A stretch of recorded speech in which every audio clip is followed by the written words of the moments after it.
It is Wednesday, it's the final day of February, and it's time to geek out to our weather situation here across the valley.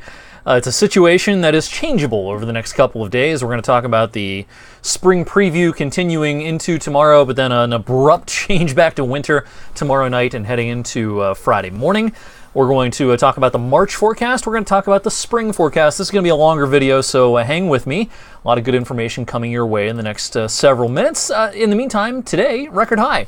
The temperature definitely overshot the mark today. We expected highs in the upper 50s, but we snuck up to 63 before the showers pushed in right after noon today. The old record's 62.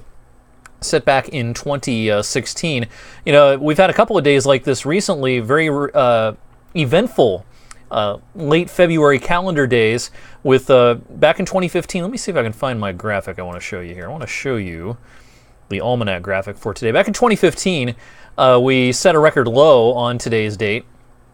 In 2016, we set a record high, and then we set a new record high today. So February 28th has been pretty eventful lately. We had a day like this last week where we had a record low in 2015 on that date, a record high in 2016, and then we broke the record high here in 2018. All right, we're finishing up February with taking a look at the record books here, and I think this will be not only one of the warmest Februarys on record, it's certainly on the list here of wettest Februarys on record in Youngstown.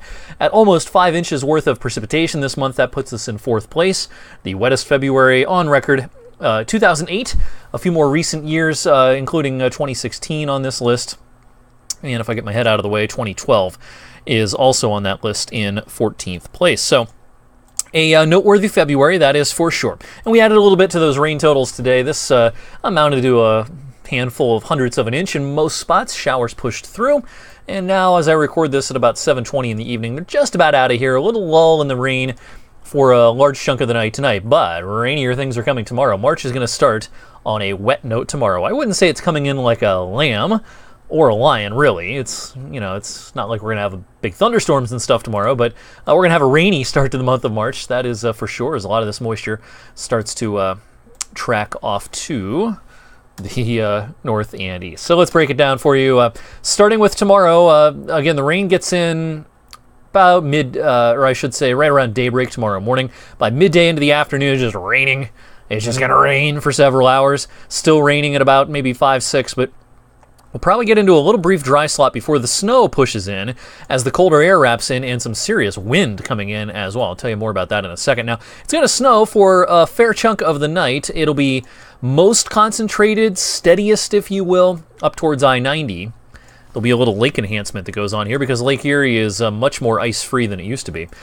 So therefore, the highest snow totals will try to be up there. And then snow showers will probably try to linger into Friday morning before dissipating. By Friday afternoons, clearing sky Friday night, and we'll see a mixed bag of clouds and sunshine coming up as we start the weekend on Saturday. Before we talk about the snow and the wind, the rain should be pretty impressive tomorrow. Our models are coming into better agreement here with generally between, say, 3/4 of an inch and an inch worth of rain during the daylight hours on Thursday. Now, when it comes to the snow, this is valid for the Youngstown Warren Airport in Vienna. Right now, we have a decent model agreement right around an inch, although the latest run of the NAM is up closer to 2 inches. And as far as my forecast goes, here's what I have. This will be a pretty significant snow event. A doozy up along I-90, north and east of Erie, up towards Buffalo, Rochester, over into the Syracuse area, down into the Finger Lakes. They're going to be plowing for sure. Closer to home here, you know, I think accumulations will be mostly on non-paved surfaces, and I think we can see 1 inch to perhaps 2 in a lot of spots. Now, could someone get 3 up towards Route 87? Maybe far northern Mercer? I think that's possible. I don't think 4 is all that likely up there, but I could see someone trying to get 2.5 or 3. A good wet 1 to 2 inches will be pretty likely, though, in a lot of our viewing area, perhaps 1 inch or less once you're down towards Route 30. And again, the impacts on the roads will be relatively minimal. Now, this is coming at night. If it were coming during the day, I'd say, oh, it's a no-brainer, no problems on the roads, just everything wet. But it's coming at night, and it may actually snow kind of hard for a while. So this can stick, I think, to some road surfaces for a time while it's really coming down. But air temperatures are going to be marginal when the snow pushes in. It's probably 33, 34 degrees. It's not even down to freezing in a lot of spots. And, of course, the ground is pretty warm. Now, again, the fact that it's coming at night kind of offsets a little bit the warm ground. But of course, it's been warm lately. The ground is pretty warm. But as you get up Friday morning, I think a lot of us are going to be brushing a slushy inch to 2 off our cars if they're sitting out.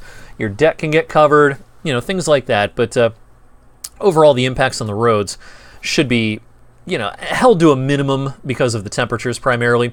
The visibility can certainly be reduced, though. If you happen to be traveling tomorrow night, right around midnight, low visibility as a result of the snow and the wind.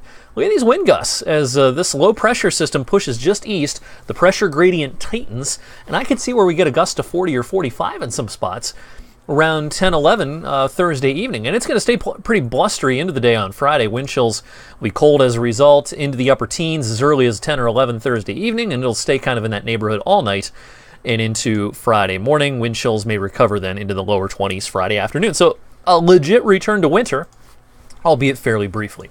All right, let's talk about March and the longer range, including the spring forecast. If you've been watching this video lately, I've been talking a lot about, people asking me, is winter over? Are we done with snow? And, my standard response has been, no way are we done with snow. It snows every March, at least a little bit. In a lot of Marches, or a lot of Aprils, we see some snow.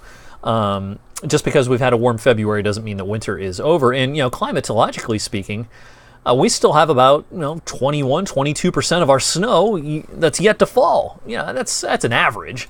Some years are different than others, but as an average, we have roughly 21, 22% of our snow left. What about the March forecast? I'm not going to get too deep into the meteorology of why the forecast is what it is, because this video does not need to be a half an hour long. But here's what we're calling for the month of March. A warmer than average month. Now, it may not seem like this for a while, because I think the first half of the month will be chilly-ish compared to average. I think the next 2 weeks we'll see a lot of temperatures near average, sometimes below average, but it's not a pattern that will favor a lot of unusual warmth, but it's also not a pattern. I really don't think it's a pattern that favors unusual cold either. When we get warmer compared to average, I think it's likely to be second half of the month. We could see a pretty nice warming trend here as we head towards mid to late March. Not much of a signal either way in terms of precipitation in the month of March. We've had a wet February. My suspicion is March is not going to be as wet as February. Near average precipitation. Precipitation forecasts are harder than temperature forecasts when we're talking about the longer range, so take those with a grain of salt. We're getting into meteorological spring.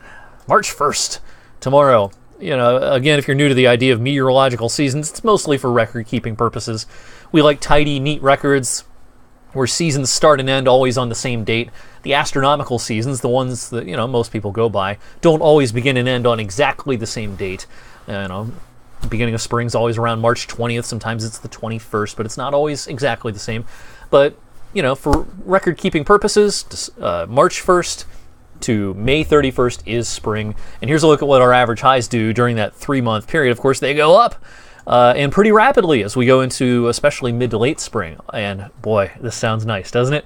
The end of the upcoming season, our average high will be 73 on the last day of May. That's something to look forward to here on this February evening. One of the things we'll be keeping an eye on as we go into the spring season is the drought. Not here, of course, so we've had quite a bit of precipitation lately. It's the drought across the middle of the country.